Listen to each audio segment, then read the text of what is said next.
Hello, this is Cassandra with Vine. When we left off, Black Beauty had found a good home with Jerry, the cab driver.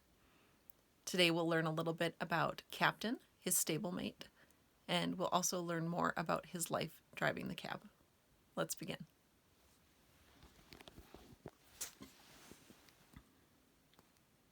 Chapter 34, An Old War Horse. Captain had been broken in and trained for an army horse.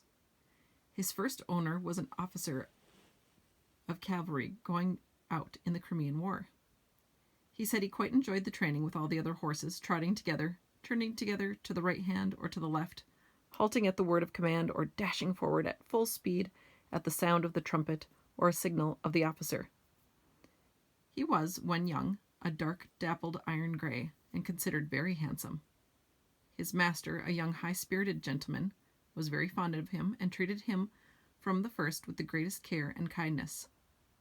He told me he thought the life of an army horse was very pleasant, but when it came to being sent abroad over the sea in a great ship, he almost changed his mind.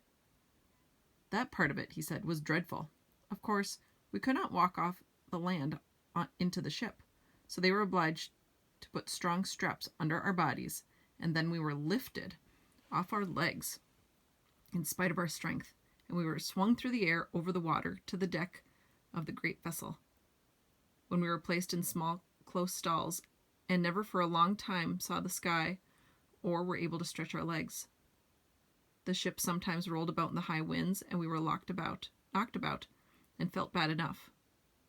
However, at last it came to an end, and we were hauled up and swung over land again. We were very glad, and snorted and neighed for joy when we once more felt firm ground under our feet. We soon found that the country we had come to was very different from our own, and that we had many hardships to endure besides the fighting. But many of the men were so fond of their horses that they did everything they could to make them comfortable, in spite of snow, wet, and all things out of order. But what about the fighting? Said I. Was not that the worse than anything else? Well, said he, I hardly know. We always liked to hear the trumpet sound and to be called out, and were impatient to start off, though sometimes we had to stand for hours waiting for the word of command. And when the word was given, we used to spring forward as gaily and eagerly as if there were no cannonballs, bayonets, or bullets.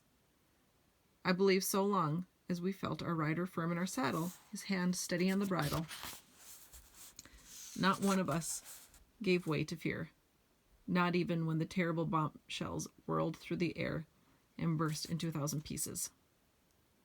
I, with my noble master, went into many actions together without a wound, and though I saw horses shot down with bullets, pierced through with lances, and gashed with fearful saber cuts, though we left them dead on the field or dying in agony of their wounds, I don't think I feared for myself.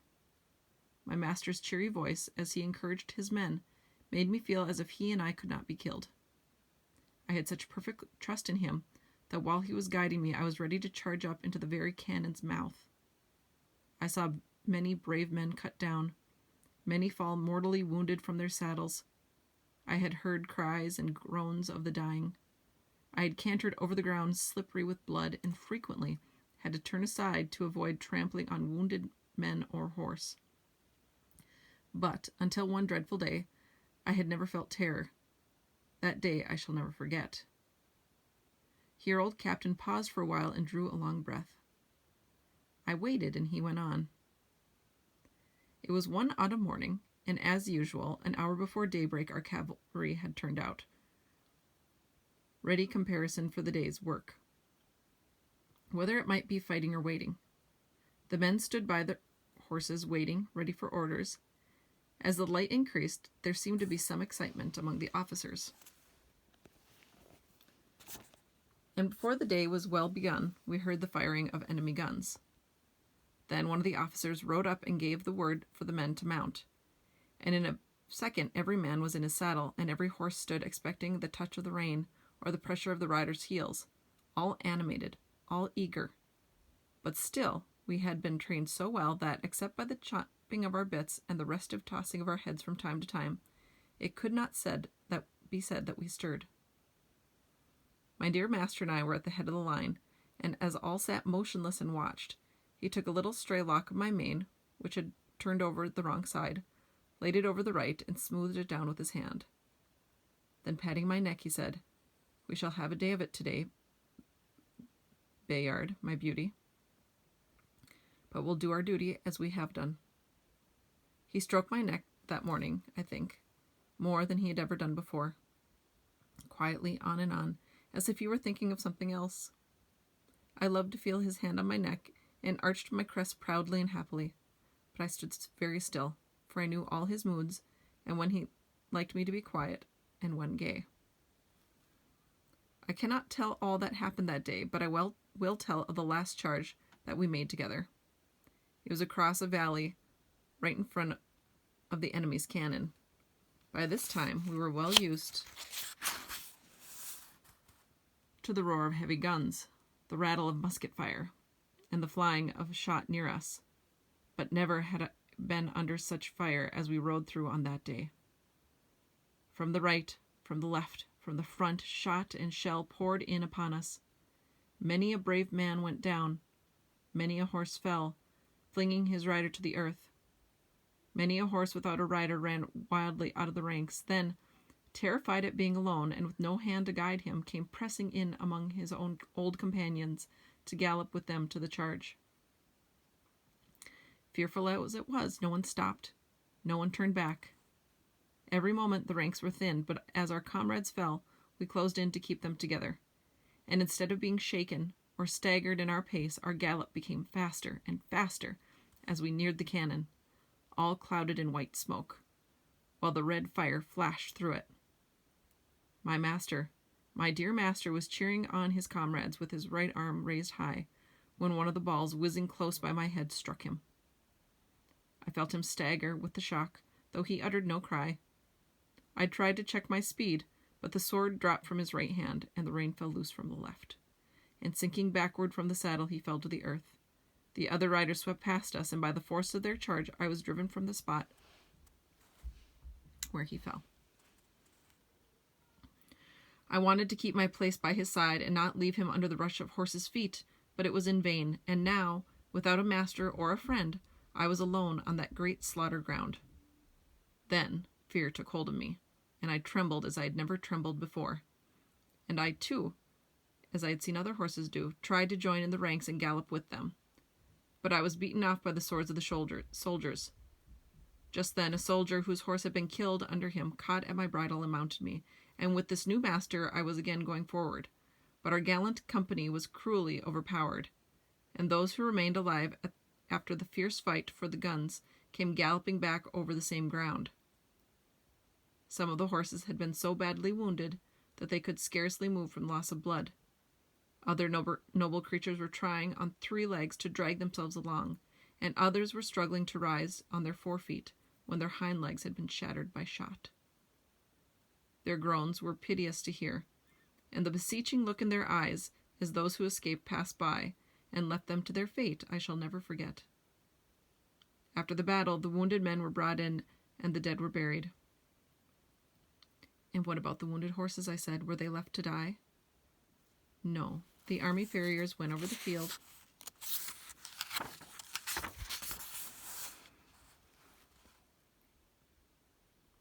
with their pistols and shot all that were ruined.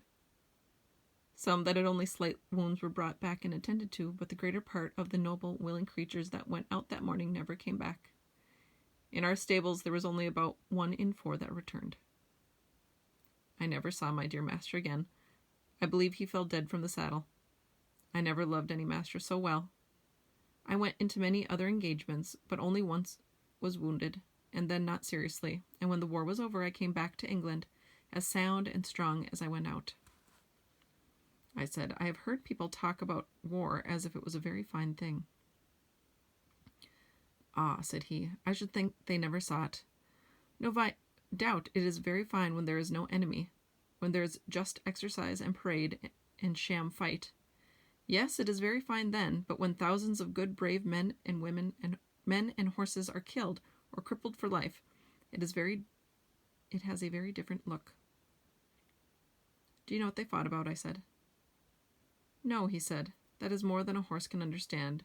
But the enemy must have been awfully wicked people if it was right to go to all that way over the sea on purpose to kill them. Chapter 35. Jerry Barker. I never knew a better man than my new master. He was kind and good, and as strong for the right as John Manley, and so good-tempered and merry that very few people could pick a quarrel with him. He was very fond of making little songs and singing them to himself. One he was very fond of was this: "Come, father and mother and sister and brother, come all of you, turn to and help one another." And so they did. Harry was as clever at stable work as a much older boy, and always wanted to do what he could. Then Polly and Dolly used to come in and help in the morning with the cab, to brush and beat the cushions, to rub the glass while Jerry was giving us a cleaning in the yard, and Harry was rubbing the harness.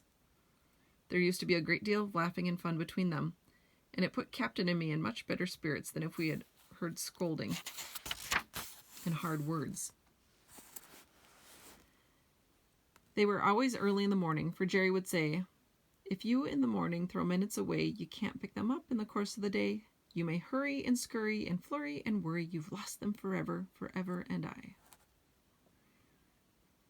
He could not bear any careless loitering and waste of time, and nothing was so near making him angry as to find people, who are always late, wanting a cab horse to be driven hard, to make up for their idleness. One day, 2 wild-looking young men came out of a tavern close by the stand and called Jerry. "Here, cabby, look sharp. We are rather late. Put on the steam, will you, and take us to the Victoria in time for the 1 o'clock train. You shall have a shilling extra." "I will take you at regular pace, gentlemen. Shillings don't pay for putting on the steam like that." Larry's cab was standing next to ours. He flung open the door and said, "I'm your man, gentlemen.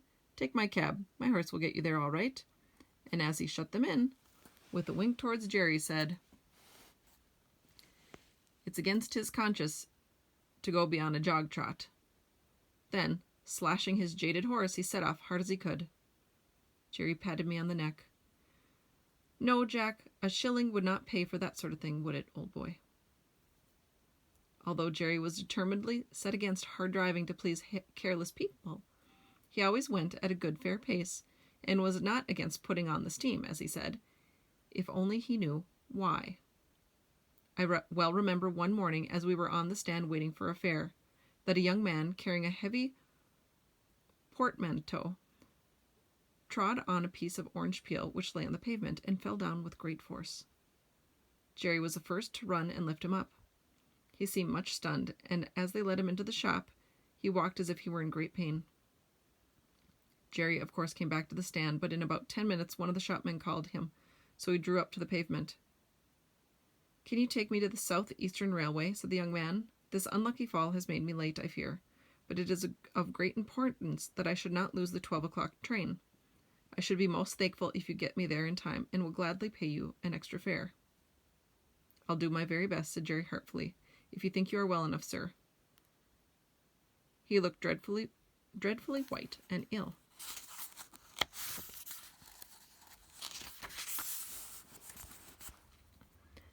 "I must go," he said earnestly. "Please to open the door, and let us lose no time." The next minute Jerry was on the box with a chirrup to me and a twitch of the rein that I well understood. "Now then, Jack, my boy," he said, "spin along. We'll show them how we can get over the ground, if only we know why." It is always difficult to drive fast in the city in the middle of the day, when the streets are full of traffic, but we did what could be done, and when a good driver and a good horse, who understand each other, are of one mind, it is wonderful what they can do. I had a very good mouth. That is, I could be guided by the slightest touch of the rein, and that is a great thing in London. Among carriages, omnibuses, carts, vans, trucks, cabs, and great wagons creeping along at a walking pace. Some go one way, some another, some going slowly, others wanting to pass them. Omnibuses stopping short every few minutes to take a passenger, obliging the horse that is coming up behind to pull up to or to pass and get before them. Perhaps you try to pass, but then something else comes dashing in through the narrow opening, and you have to keep in behind the omnibus again. Presently you think you see a chance, and manage to get to the front, going so near the wheels on each side that half an inch nearer and they would scrape. Well, you get along for a bit, but soon find yourself in a long train of carts and carriages, all obliged to go at a walk. Perhaps you come to a regular block-up and have to stand still for minutes longer, till something clears out of a side street or the policeman interferes. You have to be ready for any chance, to dash forward if there be an opening, and be quick as a rat dog to see if there be room, and if there be time, lest you get your own wheels locked or smashed, or the shaft of some other vehicle run into your chest or shoulder. All this is what you have to be ready for. If you want to get through London fast in the middle of the day, it wants a deal of practice. Jerry and I were used to it, and no one could beat us at getting through when we were set upon it. I was quick and bold, and could always trust my driver. Jerry was quick and patient at the same time, and could trust his horse, which was a great thing too. He very seldom used the whip. I knew by his voice and his click-click when he wanted to get on fast, and by the rein where I was to go, so there was no need for whipping. But I must go back to my story. The streets were very full that day, but we got on pretty well, as far as the bottom of Cheapside, where there was a block of 3 or 4 minutes. The man put his head out and said anxiously, "I think I'd better get out and walk. I shall never get there if it goes on like this." "I'll do all that can be done, sir," said Jerry. "I think we shall be in time. This block-up cannot last much longer, and your luggage is very heavy for you to carry, sir." Just then the cart in front of us began to move on, and we had a good turn. In and out we went, as fast as horseflesh could do it, and for a wonder we had a good clear time on London Bridge, for there was a whole train of cabs and carriages, all going our way at a quick trot, perhaps wanting to catch that very train. At any rate, we whirled into the station with many more, just as the great clock pointed to 8 minutes to 12 o'clock. "Thank God we are in time," said the young man, "and thank you too, my friend, and your good horse. You have saved me more money than you can ever pay for. More than money can ever pay for. Take this extra half-crown." "No, sir, no. Thank you all the same. So glad we hit the time, sir. But don't stay now, sir. The bell is ringing. Here, porter, take this gentleman's luggage. Dover line, 12 o'clock train, that's it." And without waiting for another word, Jerry wheeled me round to make room for other cabs that were dashing up at the last minute, and drew up on the side till the crush was past. "So glad," he said, "so glad. Poor young fellow, I wonder what it was that made him so anxious." Jerry often talked to himself quite loud enough for me to hear, when we were not moving. On Jerry's return to the rank, there was a good deal of laughing and chaffing at him for driving hard to the train for the extra fare, as they said, all against his principles, and they wanted to know how much he had pocketed. "A good deal more than I generally get," said he, nodding slyly. "What he gave me will keep me in little comforts for several days." "Come on," said one of them. "He's a humbug," said another, preaching to us, and then doing the same himself. "Look here, mate," said Jerry. "The gentleman offered me half-a-crown extra, but I didn't take it. 'Twas quite enough pay for me to see how glad he was to catch the train, and if Jack and I choose to have a quick run now and then to please ourselves, that's our business and not yours." "Well," said Larry, "you'll never be a rich man." "Most likely not," said Jerry, "but I don't know that I shall be less happy for that. I've heard the commandments read a great many times, and I've never noticed that any of them said, 'Thou shalt be rich.' And there are a good many curious things to be said in the New Testament about rich men that I think would make me feel rather queer if I was one of them." "If you ever do get rich," said Governor Grant, looking over his shoulder across the top of his cab, "you'll deserve it, Jerry, and you won't find a curse come with your wealth. As for you, Larry, you'll die poor. You spend too much time in whipcord." "Well," said Larry, "what is a fellow to do if his horse won't go without it?" "You never take the trouble to see if he will go without it. Your whip is always going as if you had the St. Vitus's dance in your arm, and if it does not wear you out, it wears your horse out. You know you are always changing your horses, and why? Because you never give them any peace or encouragement." "Well, I've not had good luck," said Larry. "That's where it is." "And you never will," said the governor. "Good luck is rather peculiar who she drives with, and mostly prefers those who have common sense and a good heart. At least, that's my experience." Governor Grant turned around again to his newspaper, and the other men went to their cabs. Chapter 36. The Sunday Cab. One morning, as Jerry had just put me into the shafts and was fastening the traces, a gentleman walked into the yard. "Your servant, sir," said Jerry. "Good morning, Mr. Barker," said the gentleman. "I should be glad to make some arrangements with you for taking Mrs. Briggs regularly to church on Sunday mornings. We go to the new church now. That is rather further than she can walk." "Thank you, sir," said Jerry, "but I have only taken a 6 days' license, and therefore I could not take a fare on Sundays. It would not be legal." "Oh," said the other, "I did not know yours was a 6-day cab, but of course it would be very easy to alter your license. I would see that you did not lose by it. In fact, the fact is, Mrs. Briggs very much prefer you to drive her."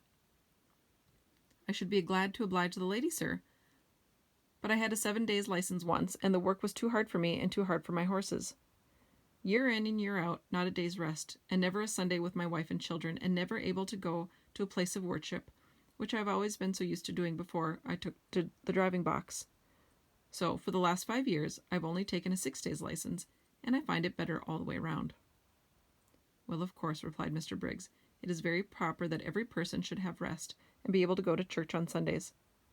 But I should have thought you would not have minded such a short distance for the horse, and only once a day. You would have all the afternoon and evening for yourself, and we are very good customers, you know." "Yes, sir, that is true, and I am grateful for all your favors, I am sure, and anything that I could do to oblige you or the lady, I should be proud and happy to do. But I can't give up my Sundays, sir, indeed I can't. I read that God made man, and he made horses and all other beasts, and as soon as he made them, he made a day of rest, and bade that all should have 1 day in 7, and I think, sir, he must have known what was good for them. I am sure it is good for me. I am stronger and healthier altogether now that I have a day of rest, and the horses are fresh too, and do not wear up nearly so fast. The 6-day drivers all tell me the same, and I have laid by more money in the savings bank than I ever did before. As for my wife and children, sir, why, heart alive, they would not go back to the 7 days for all they could see." "Ah, very well," said the gentleman. "Don't trouble yourself, Mr. Barker, any further. I will inquire somewhere else," and he walked away. "Well," says Jerry to me, "we can't help it, Jack, old boy. We must have our Sundays. Polly," he shouted, "Polly, come here." She was there in a minute. "What's it all about, Jerry?" "Why, my dear, Mr. Briggs wants me to take Mrs. Briggs to church every Sunday morning. I say, I have only a 6-day license. He says, get a 7-day license, and I'll make it worth your while. And you know, Polly, they are very good customers to us. Mrs. Briggs often goes out shopping for hours, or making calls, and then pays down fair and honorable like a lady. There's no beating down or making 3 hours into 2.5, as some folks do. And it is easy work for the horses, not like tearing along to catch trains for people who are always a quarter of an hour too late. And if I don't oblige her in this matter, it is very likely we shall lose them altogether. What do you say, little woman?" "I say, Jerry," says she, speaking very slowly, "I say if Mrs. Briggs would give you a sovereign every Sunday morning, I would not have you a 7 days cabman again. We have known what it was to have no Sundays, and we know what it is to call them our own. Thank God you earn enough to keep us, though it is sometimes close work to pay for all the oats and hay, the license, the rent besides. But Harry will soon be earning something, and I would rather struggle on harder than we do than go back to those horrid times, when you hardly had a minute to look at your own children, and we never could go to a place of worship together, or have a happy, quiet day. God forbid that we should ever turn back to those times. That's what I say, Jerry." "And that is what I told Mr. Briggs, my dear," said Jerry, "and what I mean to stick to. So don't go and fret yourself, Polly," for she had begun to cry. "I would not go back to the old times if I earned twice as much, so that's settled, little woman. Now cheer up. I'll be off to the stand." 3 weeks had passed away after this conversation, and no order had come from Mrs. Briggs, so there was nothing but taking jobs from the stand. Jerry took it to heart a good deal, for of course the work was harder for horse and man, but Polly always said to cheer him up, would always cheer him up and say, "Never mind, father, never mind. Do your best and leave the rest. 'Twill all come out right some day or night. It soon became known that Jerry had lost his best customer, and for what reason. Most of the men said he was a fool, but 2 or 3 took his part. If working men don't stick to their Sunday, said Truman, they'll soon have none left. It is every man's right and every beast's right. By God's law we have a day of rest, and by the law of England we have a day of rest, and I say we ought to hold to those rights these laws give us, and keep them for our children. All very well for you religious chaps to talk so, said Larry, but I'll turn a shilling when I can. I don't believe in religion, for I don't see that your religious peoples are any better than the rest. If they are not better, put in Jerry, it's because they are not religious. You might as well say that our country's laws are not good because some people break them. If a man gives way to his temper and speaks evil of his neighbor and does not pay his debts, he is not religious. I don't care how much he goes to church. If some men are shams and humbugs, that does not make religion untrue. Real religion is the best and the truest thing in the world, and the only thing that can make a man really happy or make the world better. If religion was good for anything, said Jones, it would prevent your religious people from making us work on Sundays, as you know many of them do. That's why I say religion is nothing but a sham. Why, if it was not for the church and chapel goers, it would hardly be worth while our coming out on Sunday. But they have their privileges, as they call them, and I go without. I shall expect them to answer for my soul if I can't get a chance of saving it. Several of the men applauded this, till Jerry said, That may sound well enough, but it won't do. Every man must look after his own soul. You can't lay it at another man's door, like a foundling, and expect him to take care of it. Don't you see, if you're always sitting on your box waiting for a fare, they will say, if we don't take him, somebody else will, and he does not look for any Sunday. Of course, they don't go to the bottom of it, or they would see if they never came for a cab, it would be no use your standing there. But people don't always like to go to the bottom of things. It may not be convenient to do it. But if you Sunday drivers would strike for a day of rest, the thing would be done. And what would all the good people do if they could not go to their favorite preacher, said Larry. 'Tis not for me to lay down plans for other people, said Jerry, but if they can't walk so far, they can walk to what is nearer, and if it should rain, they can put on their mackintoshes as they do on the weekday. If a thing is right, it can be done. If it is wrong, it can be done without, and a good man will find a way. That is true for us cabmen, as it is for churchgoers. That is where we will end for today. I will see you back tomorrow.